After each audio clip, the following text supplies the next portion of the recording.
Good day everyone! Ang topic natin today ay transforming y equals ax squared plus bx plus c into y equals a times the quantity x minus h squared plus k and vice versa. So let's have some review. It is important for you to distinguish the general form to standard or vertex form of quadratic functions. The general form of a quadratic function is written as y equals ax squared plus bx plus c, where a, b, and c are real numbers and a is not equal to 0. The standard form or vertex form of a quadratic function is y equals a times the quantity x minus h squared plus k, where hk is the vertex. The standard form will be more convenient to use when working on problems involving the vertex of the graph of a quadratic function. In the form y equals f of x equals a times the quantity x minus h squared plus k, you can easily identify the following. So kapag nasa standard form tayo or vertex form, kung ang nakita nyo ay y or f of x, huwag kayo magtaka kasi parehas lang naman po ang ibig sabihin niyan. So the vertex is given by the coordinate hk. So pag na-identify natin ang value ng h, at saka value ng k, lagay lang natin siya sa coordinates and that would be the coordinates of the vertex. And pwede na rin natin malaman ang axis of symmetry, which is given by the equation x is equals to h. So kung ano yung value ng h, lalagay lang natin dito. And that is the axis of symmetry. Now, let us proceed with the main topic.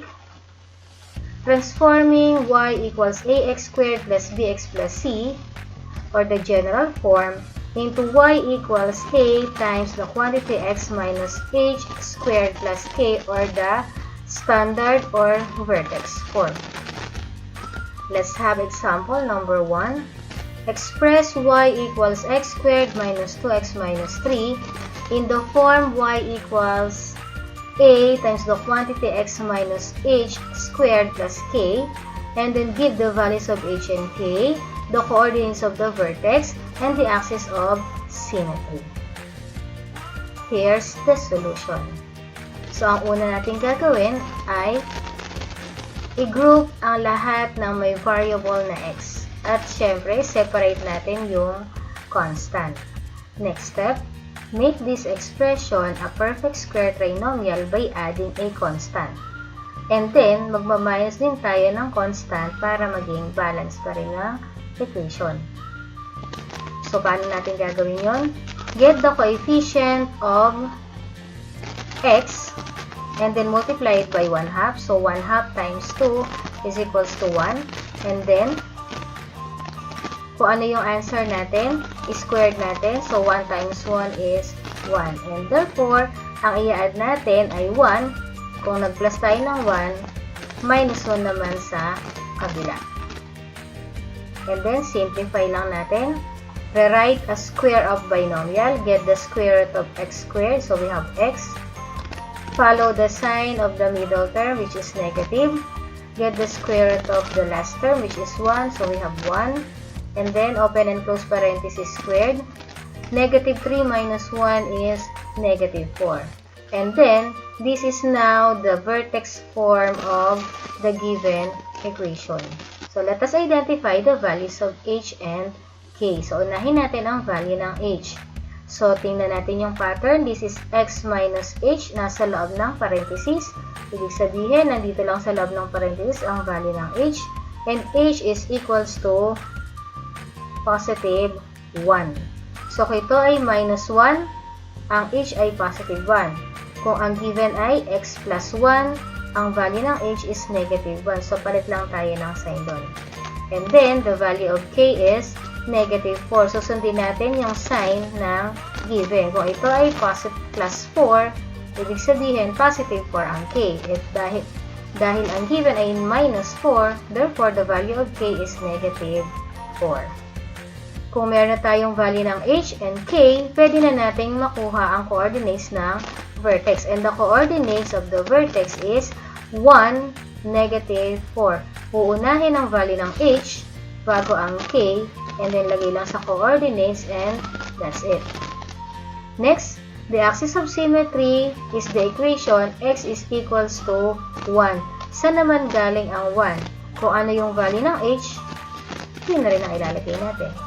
Simple lang, di ba? Let's have another solution. This time, gagamit tayo ng formula sa pagkuha ng vertex ng quadratic function. So, let's have the value of h, or h is equals to negative b over 2a, and the value of k is equals to 4ac minus b squared over 4a. Ito ang formula sa pagkuha ng vertex kung ang given ay equation in general form. Bago natin magamit ang formula, identify muna natin ang values ng a, b, and c. So, the given is y equals x squared minus 2x minus 3. Therefore, a is equals to 1. B is equals to negative 2 kasi negative 2x yan. And c is negative 3. Then, solve muna natin ang h.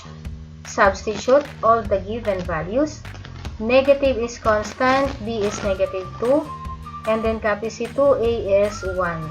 Then, simplify. Negative 2 times negative 2 is positive 2 over 2 will give us h is equals to 1. So, meron tayong value ng h. Next, value ng k. Substitute natin lahat ng values ng a, b, and c. So, 4 times 1 times negative 3 sa letter c minus, and then b is negative 2 squared over 4 times 1. Simplify. 4 times 1 is 4 times negative 3 is negative 12. Minus, negative 2 squared is positive 4 over 4. Negative 12 minus 4 is negative 16 over 4. And k is equals to negative 4. So, kung babalikan natin yung kanina, ang h at k ay parehas ng values using this solution. Therefore, the coordinates of the vertex is 1, negative 4. So, ilalagay lang nga natin sa coordinates. And the axis of symmetry is the equation x is equals to 1. So, galing yung 1 sa value ng h. Sa part na to, ang vertex form or standard form ay huli natin gagawin. So, ang pattern natin ay y equals a times the quantity x minus 8 squared plus k. Substitute natin ang mga given. Ang value ng a is 1, h is 1, k is negative 4.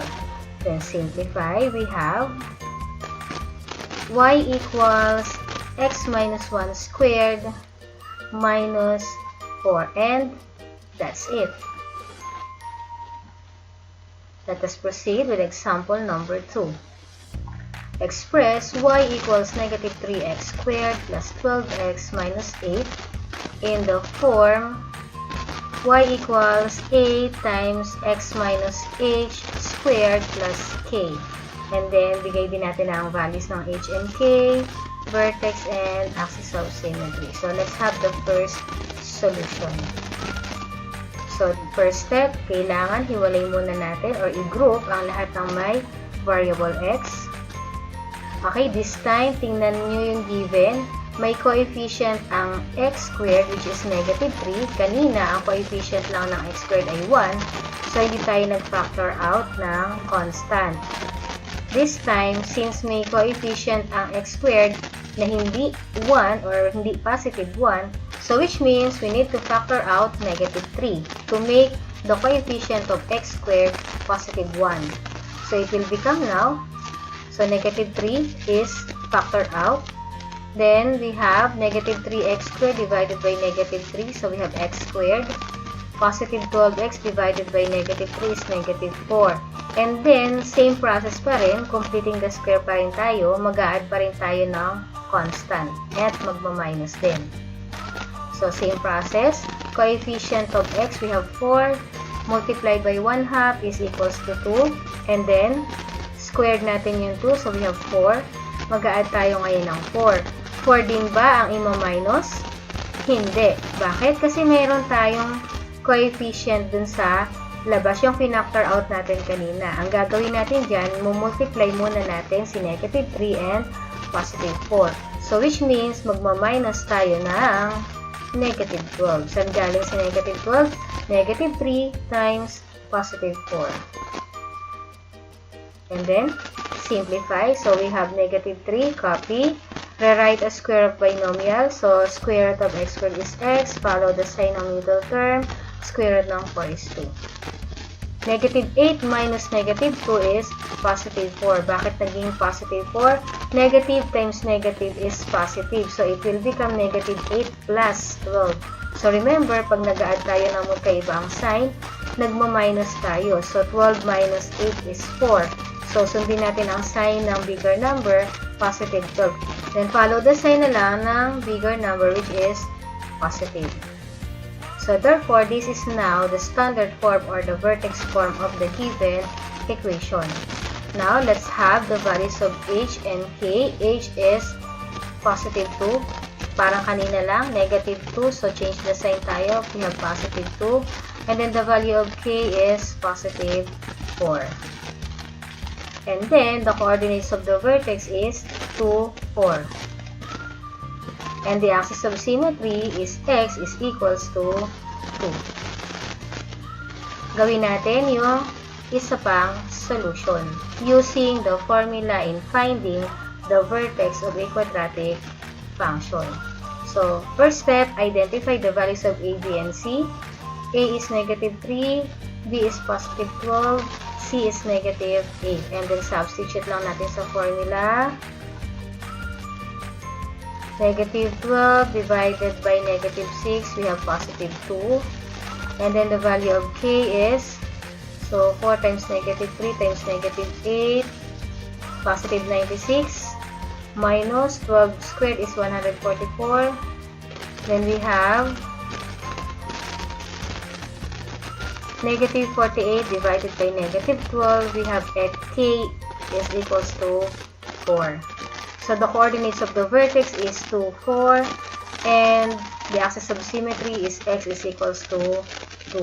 Okay, ngayon, equation tayo. Ang pattern, substitute lang natin ang mga given. A is negative 3, h is 2, k is positive 4. In simplest form, we have y equals negative 3 times the quantity x minus 1 squared plus 4. And that's it.